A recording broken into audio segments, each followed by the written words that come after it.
బాంబుల మోతలతో సరిహద్దు ప్రాంతం దద్దరిల్లుతోంది. పాక్ కాల్పులకు దీటైన జవాబిస్తున్నాయి భారత బలగాలు. సాధారణ పౌరులను లక్ష్యంగా చేసుకుని దాయాది పాక్ కాల్పులకు తెగబడుతోంది.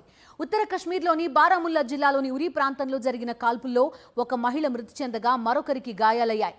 రజర్వానీ నుండి బారాముల్లాకు వెళ్తున్న వాహనాన్ని మొహౌరా సమీపంలో పాక్ షెల్ ఢీకొట్టినట్టు అధికారులు తెలిపారు.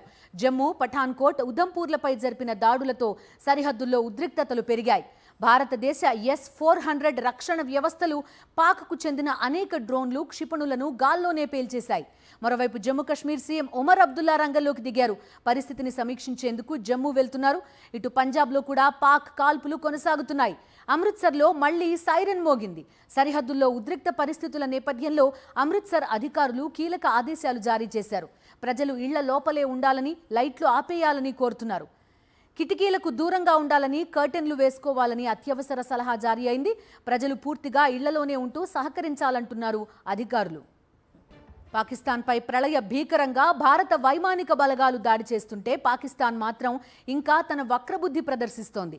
యుద్ధ విమానాలను ఏమాత్రం పట్టించుకోకుండా పౌరులు లక్ష్యంగా దాడులు చేస్తోంది.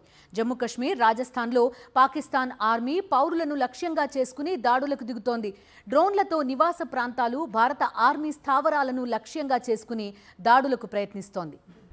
పాక్ ఆర్మీ దుశ్చర్యలకు భారత ఆర్మీ కూడా ధీటుగా బదిలిస్తోంది. పాక్ డ్రోన్లను నేలమట్టం చేస్తోంది. ఇప్పటికే సరిహద్దు గ్రామాల ప్రజలను సురక్షిత ప్రాంతాలకు తరలించింది సైన్యం. జమ్మూ కశ్మీర్లోని నియంత్రణ రేఖతో అంతర్జాతీయ సరిహద్దు వెంబడి ఉన్న సరిహద్దు ప్రాంతాలలో భారీ షెల్లింగ్ గురవుతుండగా జమ్మూ కశ్మీర్లో నిన్నటి నుంచి ఆగకుండా కాల్పులు జరుగుతూనే ఉన్నాయి. రాజస్థాన్లోని జైసల్మేర్పై డ్రోన్లతో అటాక్ చేసేందుకు పాక్ ప్రయత్నించగా భారత బలగాలు సమర్థవంతంగా తిప్పికొట్టాయి. గుజరాత్లోని సర్క్రీక్ సమీపంలో ఒక డ్రోన్ని భద్రతా బలగాలు నేలకూల్చాయి. నిన్న రాత్రి 9 గంటలకు కొద్దిసేపటి ముందు జమ్మూలో పెద్ద పేలుళ్ల శబ్దాలు వినిపించాయి. పాక్ నుంచి వచ్చే ప్రతి డ్రోన్ని భారత డిఫెన్స్ వ్యవస్థ అడ్డుకుంటోంది.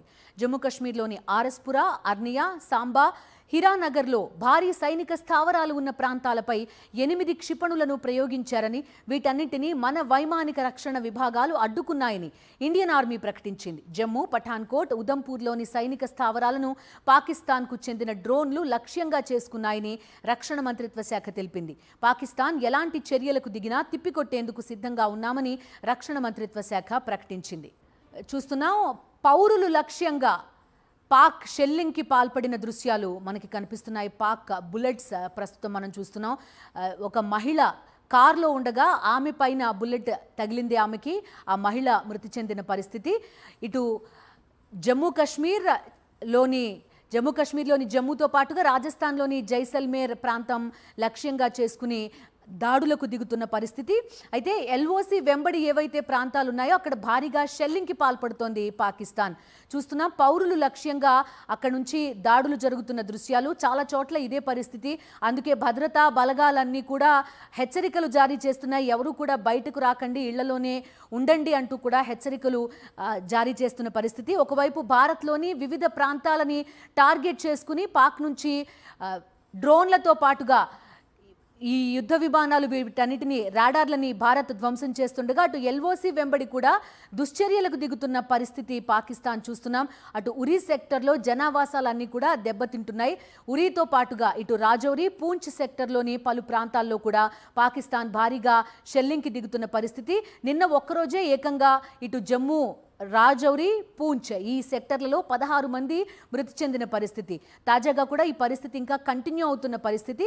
LOC చుట్టూ కూడా ఇటువంటి కాల్పులు కంటిన్యూ చేస్తున్న పరిస్థితి. పంజాబ్లో కూడా పాకిస్తాన్ కాల్పులు కొనసాగుతున్నాయి. అటు ఉత్తర భారతదేశం వెంబడి అంటే అటు జమ్మూ కశ్మీర్, రాజస్థాన్, పంజాబ్ ఈ 3 రాష్ట్రాల సరిహద్దు ప్రాంతం మొత్తం కూడా ఇలాంటి వాతావరణమే ఉన్నట్టుగా మనకు కనిపిస్తోంది. యురీ సెక్టర్ నుంచి ప్రస్తుతం మనకి విజువల్స్ కనిపిస్తున్నాయి. అక్కడ స్థానిక దుకాణాలు, అదేవిధంగా ఇళ్ళు, ఆ ప్రాంతాలు లక్ష్యంగా పాకిస్తాన్ దాడులకు తెగబడిన పరిస్థితి. అవన్నీ కూడా కుప్పకూలిపోయాయి.